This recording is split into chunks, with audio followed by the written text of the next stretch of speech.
Bom, então, como a gente estava falando das massas de ar, né, eu trouxe aqui também um lembrete para vocês. Né? Para quem não lembra quais são as massas de ar e como elas atuam no Brasil, tem esse mapinha aqui que mostra, né, a atuação das massas de ar tanto no inverno quanto no verão brasileiro.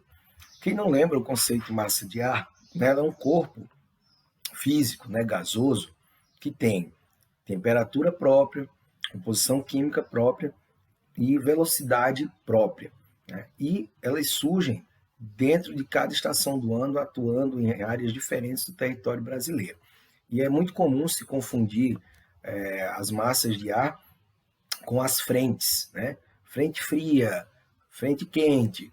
Né? O que é isso? A frente de uma massa de ar, né? Então veja, a frente é uma parte da massa de ar, é a sua extremidade, é uma frente, que, né, obviamente, por ser um corpo gasoso, frente ou trás, né, não tem diferença. Apenas se denomina de frente porque é a parte que chega primeiro. Né? Então, nós temos várias massas de ar em atuação no Brasil, principalmente durante inverno e verão, porque são as estações do ano que, para o nosso clima, tem maior importância e tem mais elementos característicos de cada uma.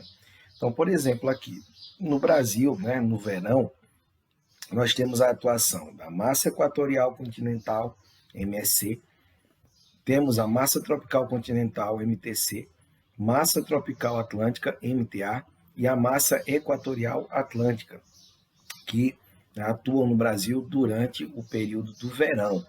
Então, no verão, principalmente aqui para nós, por exemplo, na região amazônica, nós temos no verão as chuvas, né? A grande quantidade de chuvas. No inverno, o período mais seco, com temperaturas mais amenas. Então vejam aqui a atuação de cada uma dessas massas de ar e onde cada uma delas se forma. Isso é muito importante para a característica climática de cada uma.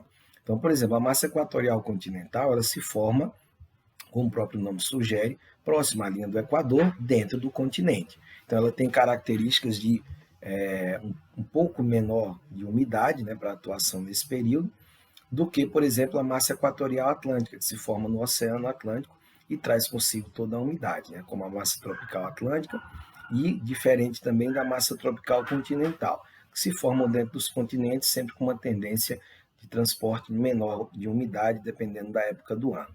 No inverno brasileiro, nós vamos ter a atuação ainda, né, da massa equatorial continental, aqui na região amazônica, massa equatorial atlântica, já saindo um pouco mais, né, do leste brasileiro, vindo em direção aqui ao oeste, massa tropical atlântica, né, que atua bastante aqui no litoral brasileiro, tropical continental, e aparece uma outra que não está aqui no verão, não aparece no verão, que é a massa polar atlântica, a MPA, está aqui embaixo. Se forma lá no extremo sul do continente americano, né, próxima à região da Patagônia, muito próximo, né, já ao Círculo Polar Antártico. Então é ela que traz esse frio característico do inverno, principalmente aqui amazônico. É muito comum nesse período aqui para nós acontecer um fenômeno conhecido como friagem. Né? A friagem é aquele fenômeno de baixa repentina de temperatura.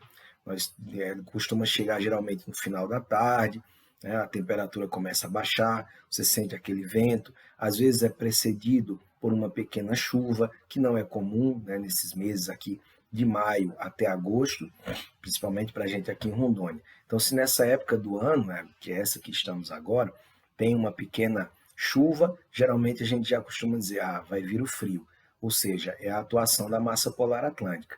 Ou então, mais fácil ainda, quando a gente vê no jornal, né, na previsão do tempo, que vai esfriar no sul do Brasil, uma frente fria chegou ao sul do Brasil. Ou seja, é a massa polar atlântica atuando. Vai baixar a temperatura no Rio Grande do Sul, Santa Catarina, vai ter geada, vai ter neve na Serra Catarinense. Então, nós já nos preparamos aqui no norte para o frio, né?